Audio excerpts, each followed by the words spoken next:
I am a feeding master, and I'm going to be giving you in this video the hard truths that makes persons improve and why so many persons are actually stuck in chess. What you need to do to separate yourself from the mix, what I implemented, and the reasons why you have friends that just either they're super stuck or the more games they play, they just some of them even get worse, guys. And if you really just want to get yourself out of that mix, take some notes in this video and we're getting right into it. The first thing is that a lot of persons are focusing on tricks and traps rather than the actual skill needed to improve in chess.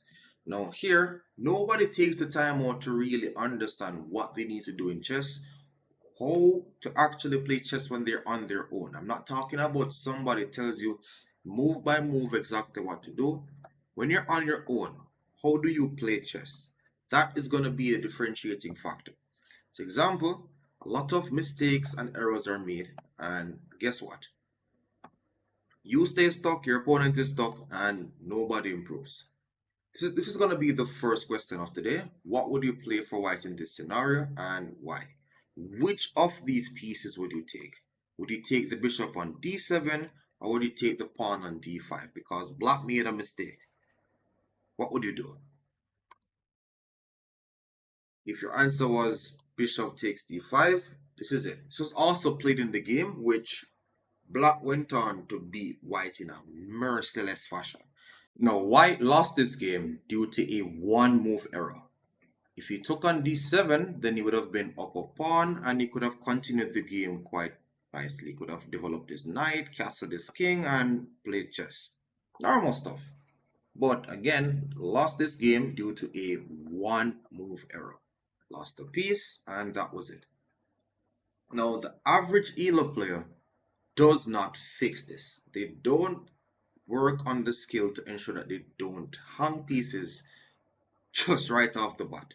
What they do instead is, and I used to do this too, but they're like, wait, the reason why I made that mistake, it's because I don't know what to do in the Caro-Kann. Like every single time somebody plays pawn to c6, I lose.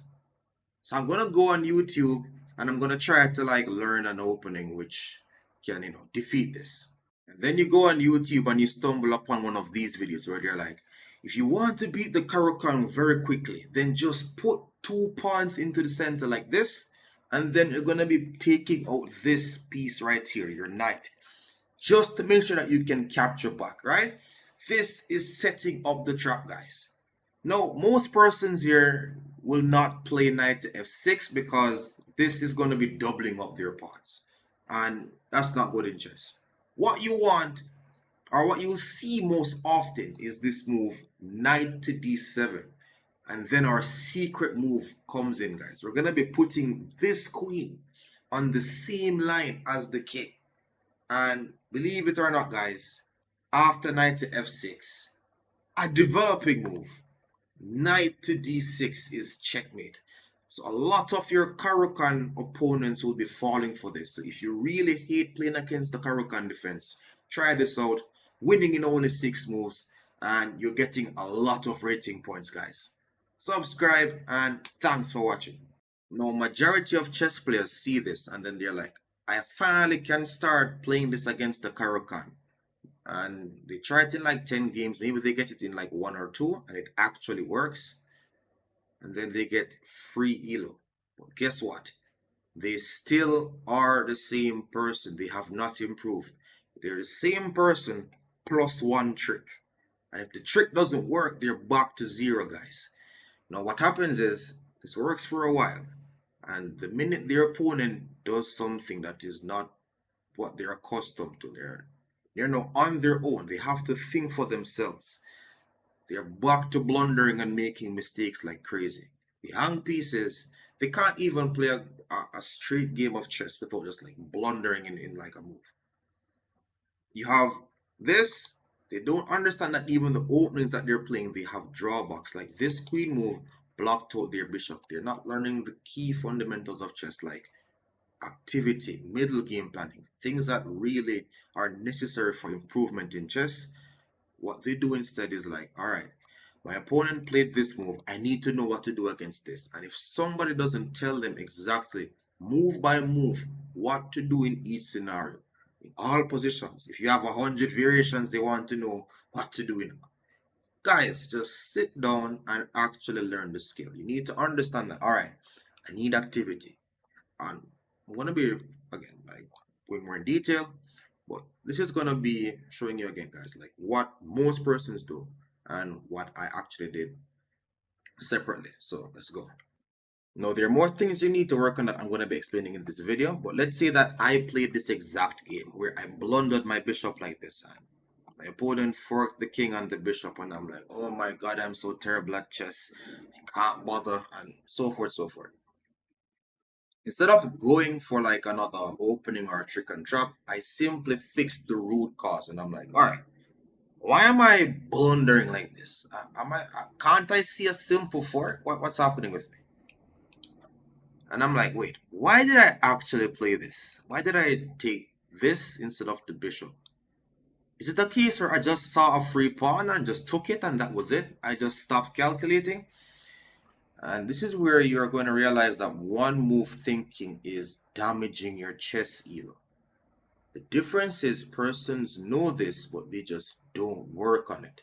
They're like, all right, I know that I'm blundering like this, but I can't find the energy to work on it. So I'm just going to just continue doing what I'm doing and stay still.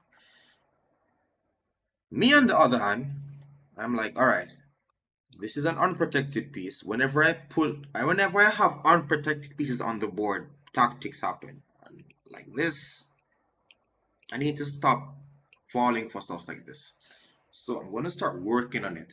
So for my games, whenever I'm about to make a move and I'm about to create an unprotected piece, like before, I would play this on autopilot and I'm like, I'm putting two attackers on his pawn.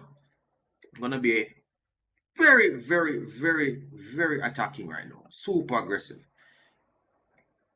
But then I would blunder. And I'm like, oh my god, what's happening? I haven't learned. Knight to g5. Before I make this move today, I take a scan. I'm like, alright, before I play knight to g5, is there anything unprotected? And then I'm like, oh crap. Black can play q to a5. I could even flip the board for you guys. If black plays q to a5, the rook on e1 is under attack, and also the knight on g5. White can't save both. If you save the knight, the rook hangs. If you try to offer a queen trade, even bishop to b4 here is going to just take white out of his misery. But again, if you're doing tactics like puzzles, you're being told that there's a tactic here. In your actual games, you need to master tactical awareness. You need to know or have a better feel of when there's an actual tactic in the scenario. And again, if you're starting out, you could use hanging pieces, things that are unprotected to start out. So I would play moves like either q takes b6 or knight to d2 to actually just not fall for anything. So again, in a chess game, you don't know that there's like a tactic in this scenario, but you're like, wait, a piece is unprotected. Am I missing anything? And you can check for these more, and you start to work on it. And over time, what you practice becomes better. Now, as a side note, this is why you're told to actually connect your rooks so that they're not unprotected. You want coordinated pieces. Now, what's as bad as one move thinking is what I call reactive thinking, which means that the minute somebody attacks them, they just think to react or just do the first thing that comes to their mind. Example here, say that you have a good understanding of like when there's an actual tactic in chess, like we can clearly see that our bishop is under attack. Persons on autopilot would start to move their pieces. Like the first thing that they see, they just play it. Higher rated players look for better. They look for counterattacks. They look for moves up the board. So like this one here. You see that our bishop is under attack. We look to attack a piece of the same value or greater. In this case, it's the king. And look again, guys. We're seeing unprotected pieces. We're forcing black to respond to us.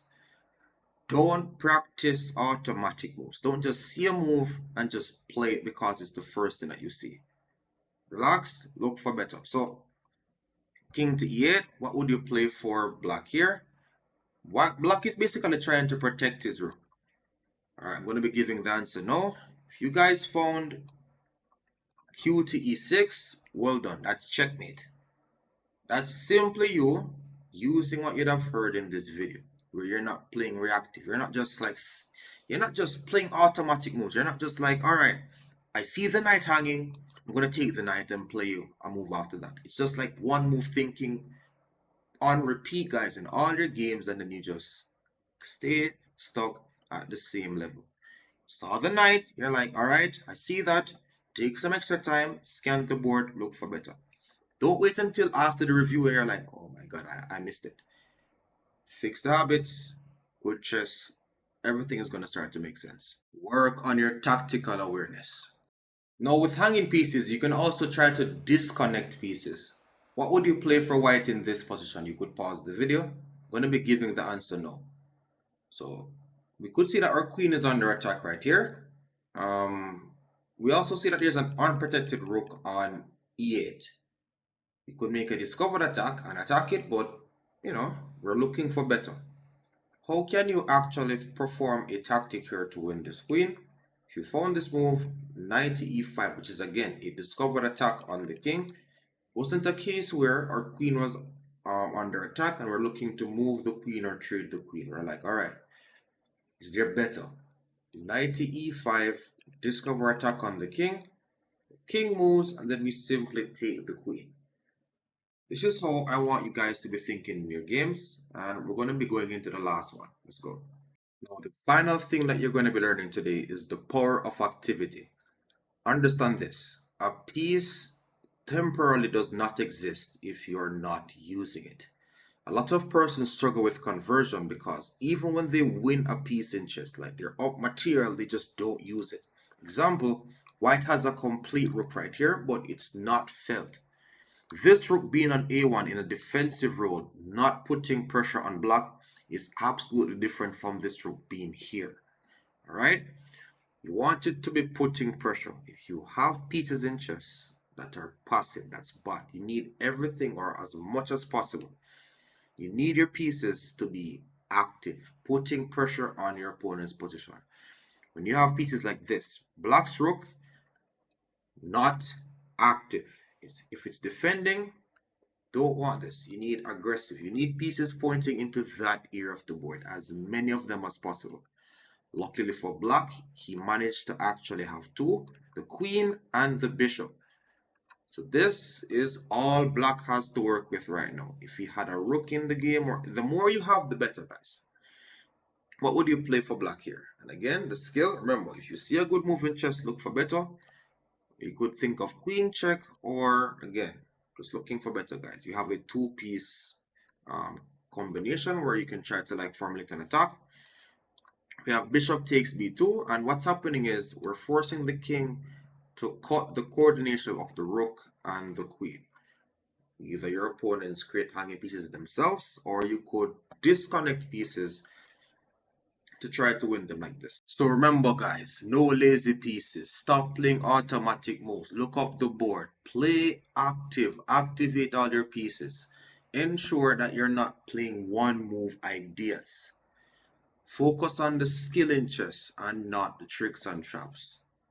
Thanks again for watching, guys. Like, share, and subscribe, and see you again another time.